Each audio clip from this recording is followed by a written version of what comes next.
വിവിധ ആവശ്യങ്ങൾ ഉന്നയിച്ച് വ്യാപാരികൾ നടത്തുന്ന പാർലമെന്റ് മാർച്ചിന് മുന്നോടിയായി കേരള സംസ്ഥാന വ്യാപാരി വ്യവസായി സമിതി നേതൃത്വത്തിലുള്ള സംസ്ഥാന വ്യാപാര സംരക്ഷണ ജാഥ കാസർഗോഡ് നിന്നും പ്രയാണം ആരംഭിച്ചു. സംസ്ഥാന പ്രസിഡന്റ് VKC മുഹമ്മദ് കോയ ജാഥ ഉദ്ഘാടനം ചെയ്തു. This news sponsored by Emmanuel Silks, Kanhangad, Kannur and Thrissur. GST-യിലെ അപാകതകൾ പരിഹരിക്കുക, കെട്ടിട വാടകയിൽ ചുമത്തിയ 18% GST പിൻവലിക്കുക, വിലക്കയറ്റം തടയുക, ഓൺലൈൻ വ്യാപാരം നിയമമൂലം നിയന്ത്രിക്കുക, ചെറുകിട വ്യാപാര മേഖലയിലെ പ്രത്യക്ഷ വിദേശ നിക്ഷേപം ഒഴിവാക്കുക, ചെറുകിട വ്യാപാര മേഖലയെ സംരക്ഷിക്കുവാൻ സാമ്പത്തിക ഉത്തേജക പാക്കേജ് പ്രഖ്യാപിക്കുക, വാടക നിയന്ത്രണ നിയമം അടിയന്തരമായി നടപ്പിലാക്കുക, വികസന ആവശ്യങ്ങൾക്കായി ഒഴിപ്പിക്കപ്പെടുന്ന വ്യാപാരികൾക്ക് പുനരധിവാസവും നഷ്ടപരിഹാരവും ഉറപ്പുവരുത്തുന്നതിനാവശ്യമായ നിയമനിർമ്മാണം നടത്തുക, വന്യജീവി ആക്രമണം തടയുന്നതിനുള്ള ഫലപ്രദമായ നിയമനിർമ്മാണം നടത്തുക, വ്യാപാരി ക്ഷേമനിധി പ്രവർത്തനം കാര്യക്ഷമമാക്കുക തുടങ്ങി വിവിധ ആവശ്യങ്ങൾ ഉന്നയിച്ച് വ്യാപാരികൾ നടത്തുന്ന പാർലമെന്റ് മാർച്ചിന് മുന്നോടിയായാണ് കേരള സംസ്ഥാന വ്യാപാരി വ്യവസായി സമിതി നേതൃത്വത്തിൽ സംസ്ഥാന വ്യാപാര സംരക്ഷണ ജാഥ കാസർഗോഡ് നിന്നും ആരംഭിച്ചത്. ജനുവരി 25 വരെ നടത്തുന്ന ജാഥയുടെ ഉദ്ഘാടനം വ്യാപാരി വ്യവസായി സമിതി സംസ്ഥാന പ്രസിഡന്റ് VKC മുഹമ്മദ് കോയ ജാഥ ക്യാപ്റ്റൻ ES ബിജുവിന് പതാക കൈമാറി നിർവഹിച്ചു. വ്യാപാരികൾ കേവലമായി ഒരു വെള്ളം കയറാത്ത അറയിൽ പ്രവർത്തിക്കുന്ന ആളുകളല്ല. ഈ വ്യാപാരികളാണ് കാസർഗോഡ് മുനിസിപ്പാലിറ്റിയിൽ അവരുടെ തൊഴിൽ കരമടക്കുന്നത്, ആ സ്ഥാപനങ്ങളുടെ DLA ലൈസൻസ് എടുക്കുന്നത്, മറ്റ് ലൈസൻസ് ഫീസുകൾ അടക്കുന്നത്. ഇവിടുത്തെ സഹകരണ ബാങ്കുകളുടെ നിക്ഷേപം ഇവിടുത്തെ വ്യാപാരികളുടെയും ചെറുകിട വ്യവസായികളുടെയുമാണ്.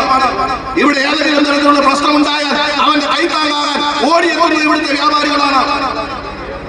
ഇവിടുത്തെ സഹകരണ ബാങ്കിൽ ഒരു നിക്ഷേപവും ഏതെങ്കിലും വൻകിട കുത്തക കമ്പനികളുടേതില്ല.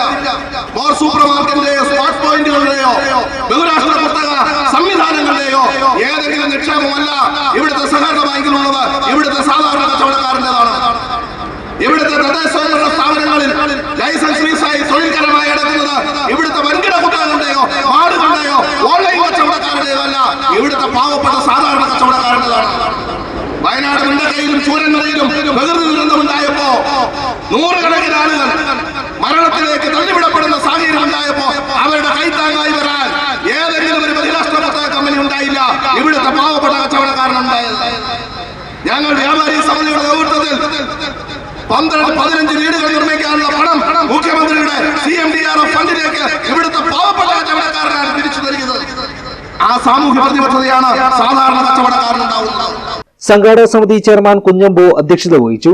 ജാഥ vice captain V Gopinath, manager S Dinesh, അംഗങ്ങളായ MK Lenin, V Pappachan, MP Abdul Gafoor, Milton J Thalakkottoor, R Radhakrishnan, Seenath Ismail, വ്യാപാരി വ്യവസായി സമിതി ജില്ലാ secretary TV Balan, TMA Kareem, Vinod തുടങ്ങിയവർ സംസാരിച്ചു. ജില്ലാ പ്രസിഡന്റ് PK ഗോപാലൻ സ്വാഗതവും area committee secretary AV Prakash നന്ദിയും പറഞ്ഞു. ആദ്യ ദിനത്തിൽ പാലക്കുന്ന്, കാഞ്ഞങ്ങാട്, നീലേശ്വരം, ചെറുവത്തൂർ, പയ്യന്നൂർ, പിലാത്ര എന്നിവിടങ്ങളിലെ സ്വീകരണത്തിന് ശേഷം ജാഥ തളിപ്പറമ്പിൽ സമാപിച്ചു. News bureau, Uduma.